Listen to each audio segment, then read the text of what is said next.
We had a nice warm bowl of chili for dinner, and we're enjoying some libations. Yeah, we had this to evening. choose between two different Witch's Brew Witch's Brew, yeah, from competing companies. options. So we'll give that a try, and then of course for dessert, we're gonna go with a Scream egg. The Cadbury. Yes, Cadbury Scream. It feels like there should be a pun in there, but I can't find Well, it. it's the cream egg.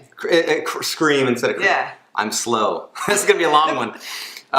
And it's so funny because almost a year ago, a little bit over, I mean, by a week, a year ago, we visited a haunted, like a phenomenally, wonderfully, epically haunted place and then covered Paranormal. the Mothman. Yeah. Paranormal epicenter. And we went to another one about a year later.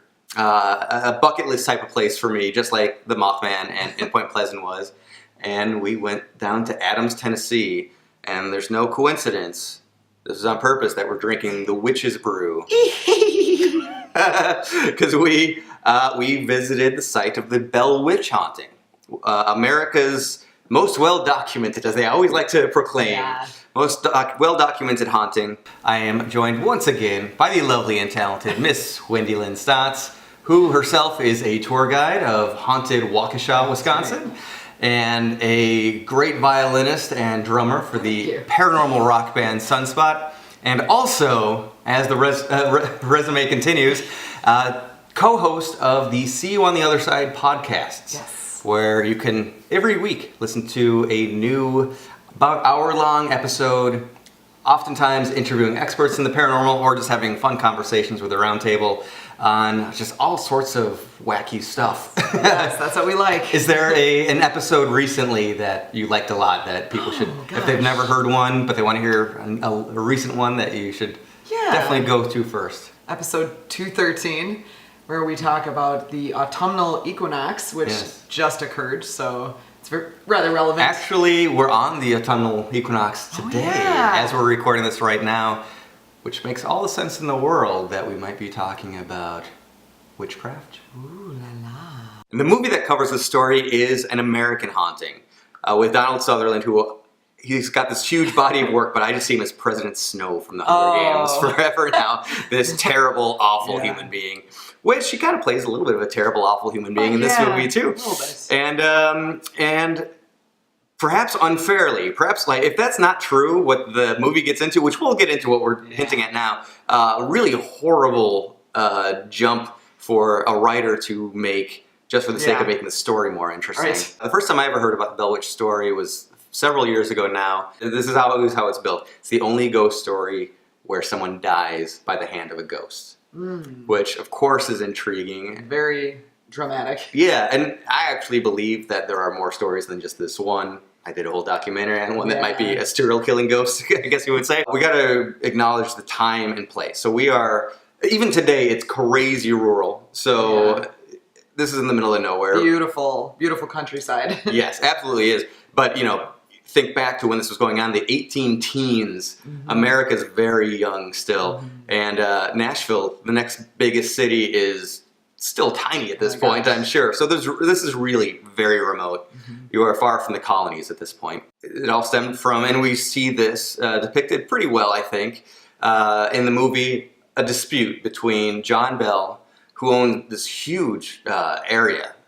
Today, there's so much that is even Bell High School still. There's lots of locations in Adams, Tennessee that still have the Bell name on it because they own so much land around that area. But there was a dispute with a neighbor, and allegedly she maybe placed a curse on him. Maybe she was into witchcraft and summoned some dark entity to In the do movie, something she to him. definitely did. Yes. Whatever the case, even today, she gets blamed. Kate Betts was her name. And the funny thing is, for all the research I've been doing, I don't see anybody going to her grave to do EVP sessions and investigate if there's anything paranormal going on. That would be interesting. Or she's buried, or at the Kate Betts home, because if she was into witchcraft, she was probably doing all sorts of stuff. If she had the power to summon that, I mean, my gosh. like the most evil, the most prominent and active, Sure. ghost. Yeah, spirit, whatever, I mean, demon. that's some serious power. Yeah, so you would think that there would be stuff going on where she resided. I would think. Where she laid her wicked head. Right. I love it because so many elements of the Bell Witch story made me think of the Mothman story. Because there's so many different facets of activity going on here. Yes. And how does it start?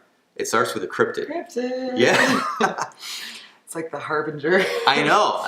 It's crazy because we went and we took the tour and got to see the cave and they were telling the story and all that. But the person who gave us the tour, who was the owner of the land now, which is pretty neat that you can take a tour of such a haunted place by a person that's owned it for the last 25 years. Also pretty neat that you can find the Bell Witch Cave in the Thrifty Nickel. Yes. Which is where she said they saw it listed when it was up for sale. But I had to ask because as she was explaining everything and talking about all these different elements, it just made me think of the Mothman story, which of course has Men in Black and it's got UFO sightings and of course cryptid sightings and spirit communication, which both stories have a lot of.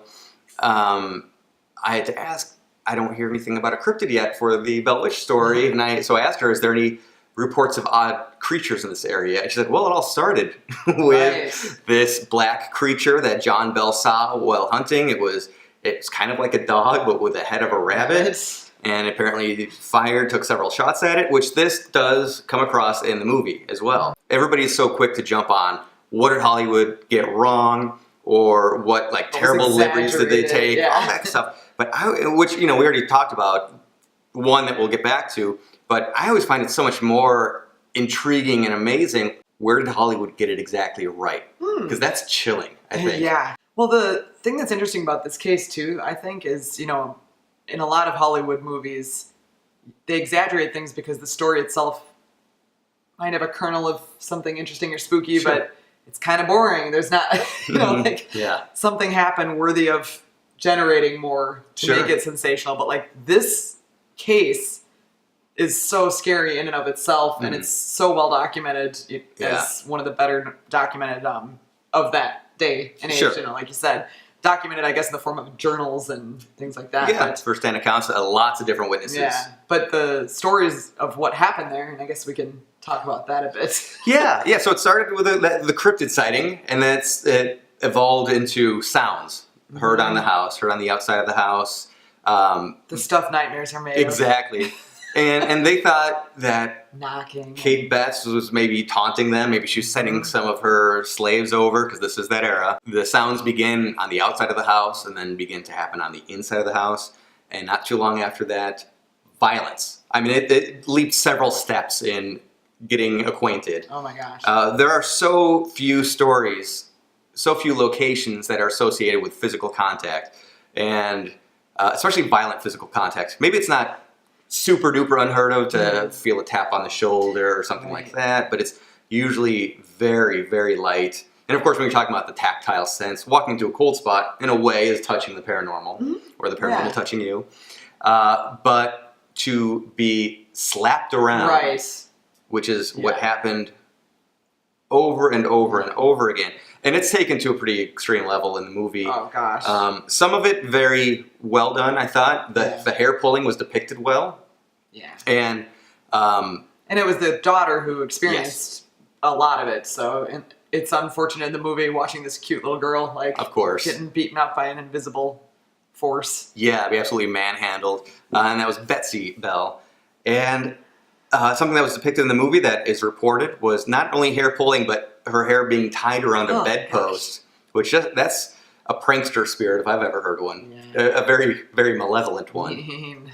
Of course, in the movie, we see her be lifted by her hair and she's dangling. Yeah. Which I don't think that was ever reported. I think maybe they built that one up a little bit. Definitely a visual for a horror movie. No, absolutely great, memorable. It was absolutely effective. The cave, which was our main focus when we were on location there, barely at all appears in the movie. And in truth, it doesn't have a huge part of the story. No, but it's spooky. No, it's definitely spooky. In the movie, it just kind of comes across as a bizarre moment in a dream sequence. Yeah. Almost like maybe the writer felt an obligation to include this place, although he didn't really know much what to do with it. But let's give it some service, and then we'll move on with the rest of the story that I'm planning on telling. Yeah, I agree. It's interesting too that the cave. I guess I've fallen to the marketing and the hype. But like the cave is what I always hear about, the Bell Witch Yeah, Cave. absolutely. Bell Witch Cave. And so, not knowing the whole story initially, I assumed that that was where most of the action was, and we found out that it wasn't. It does play a role in the story, of course. Right as we were entering the cave into the main kind of large area, she told us a story about that back when the Bells were living there, some of the children went down and they were playing in the cave, and I guess a little boy crawled up, and she pointed at a specific kind of little small part of the cavern that I guess he crawled into and got stuck, and then he felt a hand like pull him out and free him from where he was stuck, and then there was a voice that said like, I don't know, some kind of scolding like, just don't you do that again, or whatever. So. Otherwise, we would have had the first 127 hours movie. And that was kind of a neat thing, though. The witch protected that boy. Or she wanted her space to herself, maybe. That's very possibly true. But when Betsy got sick at one point in time, apparently there was the witch's voice came across singing Bible songs to her. So it was in some ways very positive and comforting, but of course in other ways insanely violent. And we never see, when you understand why in the movie, you never really see any of the positivity. No. I mean, the weird part of the story is about how she like didn't want Betsy to marry one of the neighbors or whatever. Yeah. Like that just seems so weird to me for a paranormal entity to care that much about like, don't you dare marry. Like she was she protecting her from something, or was she jealous? Was the witch jealous? Sure. I don't know. He was kind of a catch in the movie. Yeah. So. He looked like Josh Hartnett. Like, don't marry him. I want him. He's too hot for you. In the movie, I didn't feel captured this as well as all the things I've read about it, but the big thing with the witch is the voice. She would prophecy things. She would like predict the or claim she could predict the future and give warnings, and like you were saying, she could be soothing too, apparently. But it's just imagining something that tangible as hearing like the voice of a woman just screaming these things out, or it's just so hard for me to fathom that. And in the movie, they really, really heavily covered the physical violence of her. Yes. So much, but there wasn't a ton of the voice. The rest of it. As the screenwriter, trying to put this all together, here was one of his biggest challenges. This is such a big story, and it happens for a while. All of these different events happen, then it's dormant for 7 years, and then it comes back, and a whole bunch more activity happens. In the movie, you don't see that at all. It looks like this outburst of time that maybe covers a month and a half or something like that. Also, she came, the 7 years, during that time, I mean, John Bell died. Yes. So it's like she hated John Bell. She was after him. They think. Yeah. They think she claimed that she was responsible for his death even. But the fact that, it's like she accomplished that, I guess, and then years later she still came back like she said she would. So that I think is strange, because it seems to me like if there's something unsettled, or like a spirit that's like, okay, I'm angry with this guy, I have to take care of this, like take care of it and then be on your way. Exactly. The school teacher, Josh Gardner, he goes from being a skeptic to being a believer really quickly, like suspiciously quick. But, okay, we'll just rush that. When you see the kid levitating and like getting slapped by invisible, like, I guess. Now, he was still a skeptic at that point, even though the door was held closed by some unseen force until it burst open, and he saw this girl getting slapped around, and he was thinking, well, maybe she was having a seizure. Maybe this X, Y, and Z was happening, and he was still a non-believer. And then suddenly, while they're in the living room having a conversation, the knocking starts, some voices are heard and all that, and he begins to just reach out and try to have some communication. That did surprise me, I have to say. You said it in the moment, like, wow, he somehow he got through that last thing no problem, but suddenly now he's a believer. And you wouldn't expect somebody to go that quickly from because he was in the movie, he was very, there's a scientific cause for this and this, but to go from that to like, are you in the room, and like trying to talk directly to, it just seemed, seemed like he might be, okay, let's observe for a bit here. Sure. Before. And so I thought maybe he was testing the waters, but he still wouldn't be sold on it. But no, from that moment he was a believer moving forward. And but that is kind of one of the few times that we ever see communication happen, where they're asking questions and trying to get some answers out.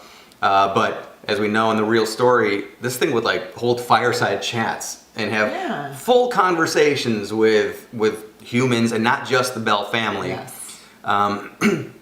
There's a very dramatic action moment in the movie where they decide we need to leave this land because the witch is stuck on this land, and they're driving away, horse and carriage. The witch frantically goes through all the drawers in the house and realizes, oh no, the people are gone. Let me go find them, and then makes a tree fall and big, catastrophe. And then we see some like hounds of hell come out of nowhere to attack. None of that stuff happened. Good Hollywood moments, though. It was good. But what's interesting, and I think more interesting, is that the witch was encountered all over town when this was going on. And they even talked about it on our tour, that the witch was seen, or not seen, but experienced at this one church that still stands, and it's got a historical marker on it that talks about the Bell Witch. So I think anytime a movie tries to tell a story and they make it smaller, I hate that. Yeah. Because to show that, oh my gosh, this thing is limitless, it is boundless, and the Bell family, they were allowed to leave their land. Right. But that didn't mean that they were free. And people outside the family were experiencing this all the time, including one would-be future president. Indeed. Which this is not depicted in the movie. And again, what an awesome moment to say, well, no, we won't use that. And that particular gentleman, yes, one Andrew Jackson, yes, caught my eye when we got to the... No, he was a looker. Sorry. No. Sorry. When we went into the gift shop to buy our tickets for the tour, they have articles all over the walls, and all the different little photos, and just it's neat. It's kind of like clippings it's like a little mini museum and letters from people, and just and I started reading an article, and it talked about how Andrew Jackson had been there and was so terrified by it that he said it was like scarier than the prospect of going back to war. And I was like, whoa, hold on. Wait a minute. Like, a former president was here and then like said that publicly.